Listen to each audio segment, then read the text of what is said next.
بسم اللہ الرحمن الرحیم۔ حضرت ابو سعید خدری رضی اللہ عنہ سے مروی ہے کہ نبی صلی اللہ علیہ وآلہ وسلم نے فرمایا، اگر کوئی آدمی اپنی بیوی کے قریب جائے پھر دوبارہ جانے کی خواہش ہو تو وضو کر لے۔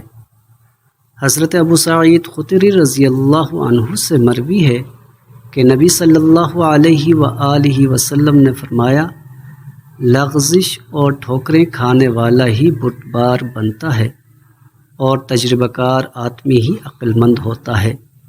حضرت ابو سعید خدری رضی اللہ عنہ سے مروی ہے کہ نبی صلی اللہ علیہ وآلہ وسلم نے فرمایا، اگر کسی مسلمان کو جنت میں بچے کی خواہش ہوگی تو اس کا حمل، وضع حمل اور عمر تمام مراحل ایک لمحے میں اس کی خواہش کے مطابق ہو جائیں گے۔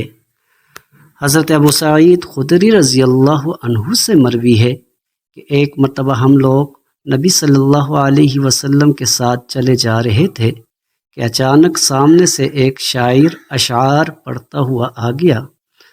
نبی صلی اللہ علیہ وسلم نے فرمایا، اس شیطان کو روکو۔